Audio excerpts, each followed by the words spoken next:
Okay, Impact Wrestling OverDrive just concluded, give or take about 15 minutes ago. Uh, I'll try to keep this quick because I want to try to get this video up as soon as I possibly can here. So, starting things off, our kickoff show match, we had a six-way X Division match for a #1 contendership. Speedball Mike Bailey, Rich Swann, Kenny King, Gujar, Jason Hotch, and Yuya Uemura. Right off the bat, everyone ganged up on King. There were some nice spots from Uemura and Gunjar through the whole thing. Rich Swann had a few bits. He had a big thing splash to the outside. Hodge hit a kind of rolling double neck breaker on Swann and Uemura. And then something very bizarre happened. They're feuding Kenny King with Speedball Mike Bailey right now, but King attacked Bailey, broke up a pinfall from Bailey, attacked him, but then did not go for the pinfall. Instead, that allowed Rich Swann to hit his handspring cutter finisher and get the 3 count and the victory. So he's actually the #1 contender for the X Division title. But, you know, is this a heel turn? I'm not entirely sure, given what plays out later in the show, which we'll get to. After that, our next kickoff show match was a #1 contendership for the Tag Team Championships. The Motor City Machine Guns versus the Bullet Club team of Chris Bay and Ace Austin. Bullet Club, and they're part of the Super Junior Tag League in New Japan. The Guns are also a New Japan champion as well. They're the New Japan Strong Open Weight champions. But, you know, early, this was kind of it had some good moments in it. Shelley got a blind tag and tried to sneak attack Ace Austin. Bay kind of hit a standing corkscrew elbow to the back of Saban's head. Bullet Club hit a sort of baseball drop kick into a flapjack on Shelley to the ring apron. Shelley dodged a moonsault from Bay and hit a flatliner into the turnbuckle. Saban dodged a clothesline and hit a crossbody, and eventually the Machine Guns caught Bay in an assisted crucifix pin for the 3 count and the victory. So the Motor City Machine Guns are #1 Impact Tag Team Champion, or #1 contenders for the Impact Tag Team Championships. Like I said, a decent little match, a lot of high spots mixed into it. Kind of typical for both teams at this point. I mean, this is not, I hate to use the term, the big guns of the Bullet Club, but still, but it sort of ended with them saying afterwards, there was a backstage vignette where the two teams were talking, and they said, look, you know, Bullet Club's like, look, we're going to compete in the Super Junior League, we're going to be back, and we're going to get those championships. And that was kind of how it ended. Moving on to the show proper, our first match was the tables match between Moose and Bully Ray, who are the last 2 Call Your Shot winners. This will sort of have a payment off at the end of the show. Right off the bat, Moose sneak attacked Ray as he was hanging his chain up on the ropes. Low blowed him, tried to spear him through a table, it didn't quite work. Ray came back and speared Moose. Ray then hit Moose with the was-up headbutt. Ray hit a super bomb. At one point, Moose had actually set up a table in the corner. Ray charged Moose, but he dodged and Ray went through the table. But because Moose did not propel Ray through the table, it didn't count as a victory. And that enabled Ray to eventually spear Moose through a table and get a victory there. Typical tables match. Like I said, tables matches really work better with tag teams where you have to put both members of the team through the table. When you just have to put one person, it's way too easy to make a match go quickly, and that's kind of what happened here. And then afterwards, there was a backstage thing where Bully Ray said, I'm going to sit back, I'm going to watch the championship match, and you want to see how this shakes out. And, you know, I said, when I won this, I said I wanted to win it fair, I wanted to win it outright. So I'm telling you right now, I'm not cashing in the sneak attack, but, you know, there might be something to talk about there. Okay, our next match is the Knockouts Tag Team Championship match. The Death Dolls, that's Taya Valkyrie and Jessica, versus Tasha Steele and Savannah Evans. This match went by really quick. Like, there was a lot that happened, but it went by a very, very compact time. Valkyrie hit Steel with a sidewalk slam after some assist from Havoc. Or, sorry, Jessica. She used to be Jessica Havoc, now she's just Jessica. Valkyrie and Jessica hit a double hip attack on Evans. Steels distracted the ref, which allowed Evans to get the upper hand on Valkyrie for a while. At one point, Jessica got the hot tag, beat Steels up, but Steels aided in distracting the referee so Savannah Evans could attack some more, could get in some cheap shots. But then Valkyrie interrupted that, and it was right at that point that Tasha Steelz tried to go for a cutter finisher, which didn't work thanks to the size differential. And basically, Valkyrie kicked Steelz in the back of the head, and Jessica hit the sick driver for the 3 count of the victory. Like I said, that match was really quick. Like there was a lot more than happened, but it went by so fast I could barely keep track. And it didn't really make sense because this show ran short anyway. I don't know why they suddenly felt the need to dial up the bit there. Like this match, if it had time to breathe, I think it would have been a lot better. Instead, this just felt like a really bad rush job. After that, we had Mickie James versus Taylor Wilde. Again, Mickey's last rodeo tour. If she loses, she retires. As this is happening, we also get a vignette talking about how, one of the people she faced was Chelsea Green, who, is so upset she's apparently left Impact. If you believe the rumors, she's probably going back to WWE. Early on, there was some chain wrestling between the two women, between Mickie James and Taylor Wilde. I think I forgot to mention who her opponent was there. Sorry. Like I said, early on, there was some chain wrestling between them. Wilde tripped James and then drove her into the ring apron. Wilde came back, hit kind of a bounced Mickie James off the turnbuckle and then hit a backbreaker off of that. James came back and had a big neck breaker. Wilde hit a running knee and followed that up with a flapjack. James then countered a German suplex into the Mickey TT for the 3 count of the victory. Like I said, again, overall another match that I think had a bit of a rush job feel to it because suddenly everything happened and it was over. It's like, why are they cutting the women's match so short? Afterwards, though, Deonna Purrazzo came out again, ran Mickie down, saying, you said you wanted to better the women's division, but you seem to only want to be bettering yourself and your chances. And you know what? We've had our problems, but you drove away my best friend.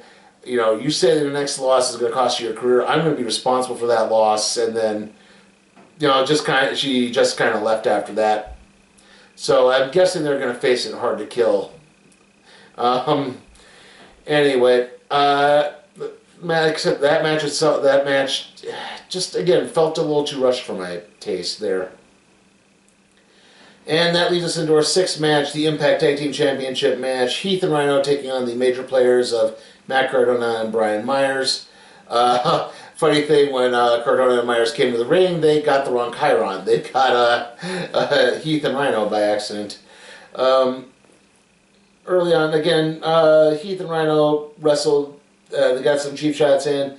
Eventually, Heath got isolated by Cardona and Myers. Myers hit a jumping knee to Heath. Cardona threw Myers.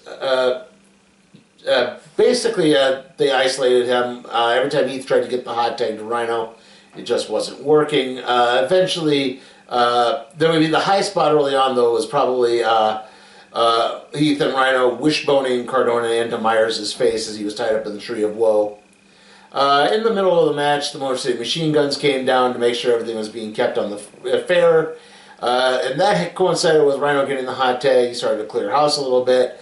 Cardona got out of the ring, grabbed one of the Machine Guns chairs, tried to get it into the ring. The Machine Guns pulled it out, and that distracted Myers long enough for Rhino to hit the gore in the victory. Yeah, kind of a very mediocre tag match. Definitely matches I think that probably could have been better if they had some room for improvement. This one at least had a little bit of storyline furthering, but given that the Machine Guns are faces and Heath and Rhino are faces, I think it probably would have made a little bit more sense for Cardona and Myers to win, wouldn't it? Just because, again, wouldn't you want the heels to go up against the faces at some point? Especially since the Machine Guns feel like they got scooped by Cardona and Myers. Okay, our next match is the X Division Championship match. The tournament finals, I guess I should have put that up there. Because of the storyline, the X Division Championship was vacated. They held the tournament. The finals are Black Taurus versus Trey Miguel. Crazy Steve introduced Taurus. Miguel early on shrugged off a shoulder block. He showed a tenacity involved. He kept hitting big insecurities. Taurus came back, he had a corkscrew moonsault and followed that up with a big power slam. He locked on a cloverleaf. Miguel shrugged off another chop and hit a jumping enziguri again. Marus hit a big top rope power slam. Miguel did kind of a dodged a flying knee, got to the outside.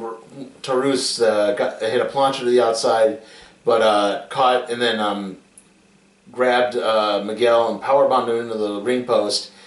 And that set up the big finish, which was apparently as Taurus tried to catch his breath a little bit in the ring and he got back in, something happened to distract the ref just enough, and Miguel pulled out a spray paint can, sprayed Taurus, turning heel in the process and winning the X Division Championship.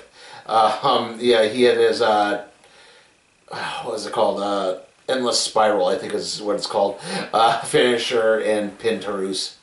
So yes, Trey Miguel is X Division champion again, and in a way, turning him heel to do this makes sense because you could tell the crowd was maybe a little tired of Trey Miguel. The only problem I have is, again, all of a month ago he was talking. This is a guy who was on the interview show talking about his mental health struggles and the loss of his mother recently and all that stuff, and it's like, okay, you're doing that, now you're going to turn him into the bad guy? Oh well. Like I said, though, but the crowd was way more behind Black Taurus than they were Trey Miguel, so like I said, in a way, it kind of makes more sense for Miguel to be the heel in the storyline. As for the match itself, again, this was definitely better. I think this is where the matches really did start getting better because they started telling better stories. You could tell both men really wanted the championship and were willing to do everything, but obviously Miguel was willing to go into the dark side to get the championship. So this one did a better job of telling a story is what I'm saying. After that, our next match is the Knockouts Championship match, which is a last knockout standing. Jordan Grace versus Masha Slamovich. Very early on, they did a thing where Grace attacked Masha's knee. Masha was selling a knee injury for the rest of the match from there on. Let's see that there were weapons. Masha hit a fisherman's neck breaker. Grace superplexed Slamovich knee first into the suplexed. I mean, not superplexed. Grace hit a power bomb she hit a power bomb onto some setup chairs is what I'm trying to say. Later, Masha fought back again. She got a quick little shot in to knock Grace down, and as the 10 count was because Slamovich couldn't stand, she got out of the ring, and that managed to keep her off the 10 count. She got a trash can in, but then Grace came back and hit a vertebreaker into the trash can.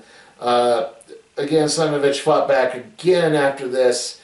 Grace locked on a figure 4, but Slamovich fought out, hit an inverted pile driver on the ramp. She then set up a door, which was under the ring. Why was there a door under the ring? Much like you would a table, but then Grace came back and hit the muscle buster through the table, the door, to beat the 10 count, basically, to retain the championship. This was probably this was definitely the second best match of the night. Very intense. Again, better storytelling in this. It looked like there were still both chances for either woman to win this match, even though Slamovich was selling the injury through the whole thing. And you could probably tell as the longer it went, that it was probably more likely that Grace was going to win because it was getting harder and harder for Slamovich to stand. So, again, better job telling the story. Definitely way more interesting. It didn't feel so much like a rush job. It was definitely allowed a bit more time to breathe. And that leads us into the main event, which is the Impact Championship match. Josh Alexander versus Frankie Kazarian, I wrote down Frankie Alexander, I don't know why that. Frankie Kazarian, this is option C. Kazarian won the X Division Championship at Bound for Glory. But there's that clause, the option C clause, found by Austin Aries, which is that you can forfeit that and get a world championship shot. So that's what he's like, I've won this before, I want the one belt I haven't won yet. This was very intense throughout all of this. Both men kept trying to go for their submission finishers. Kazarian the chicken wing, Alexander the ankle lock. Alexander fought off a Northern Lights suplex into a wrist lock, tried to hamper the chicken wing a little bit.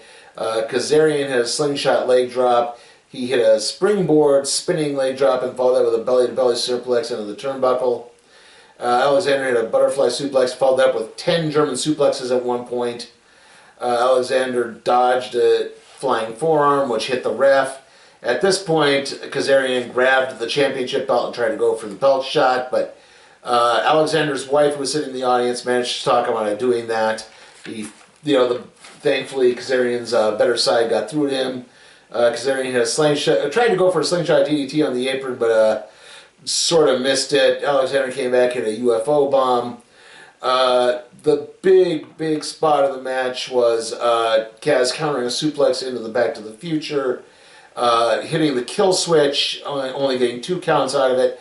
Alexander coming in, hitting some big maneuvers, only getting 2 counts. Again, both men going for their submissions, getting to the ropes. They just couldn't isolate the guy long enough to just get him locked into the ring. Kaz hit a Styles Clash, only got a 2 count. Kaz going for a guillotine leg drop, again locking on the chicken wing, but still Alexander getting to the ropes.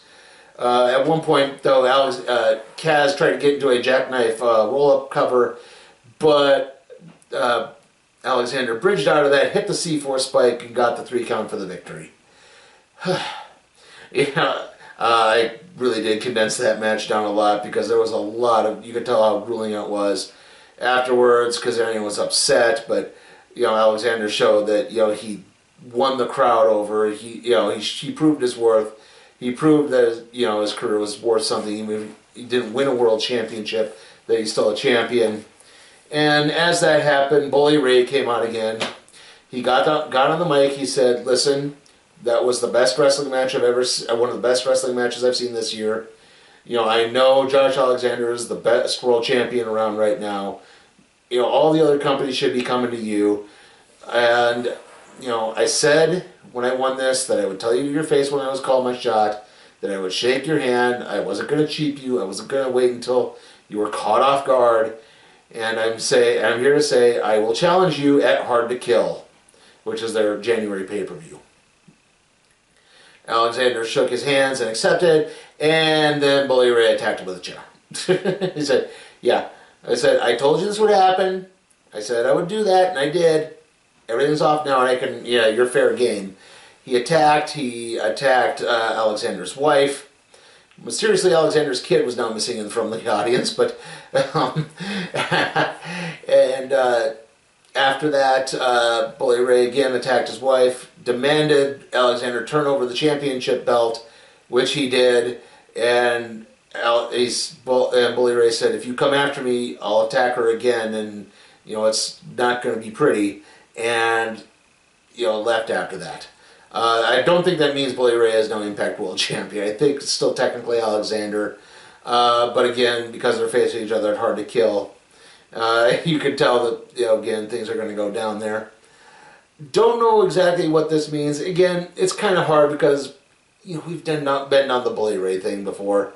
Bully Ray was champion a little over 10 years ago now, wasn't it? I mean, was it 2013, 14? When the whole Aces and Eights thing happened, and even then it's yeah. So it's if he's honest and trying to win it on his own this time without any chicanery, then he should actually try to win it without any chicanery.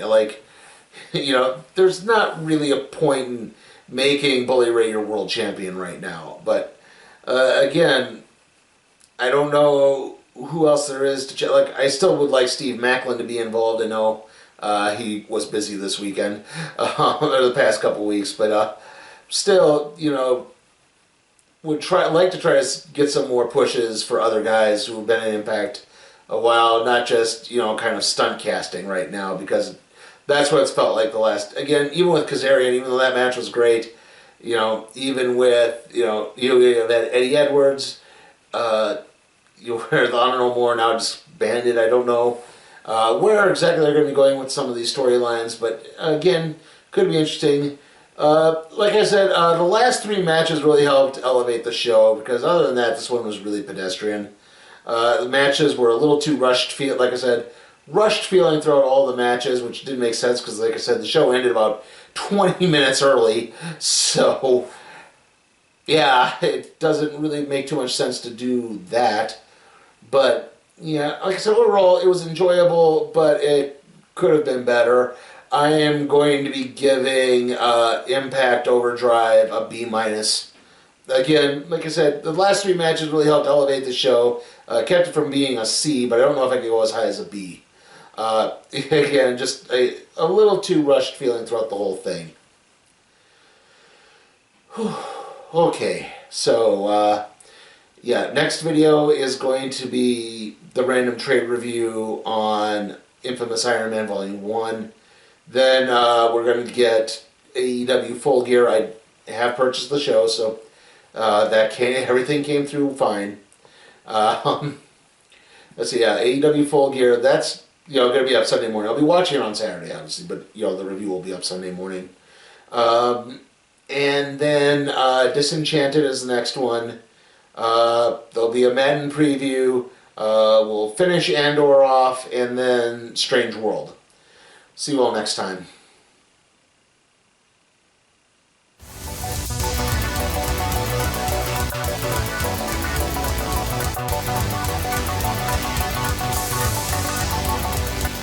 Hey guys, remember you can help me maintain and possibly even expand my professional wrestling covers by supporting me on Patreon at patreon.com/SleepyTime4Cat Productions. Also, remember to like the video, comment, share, subscribe, and ring that notification bell.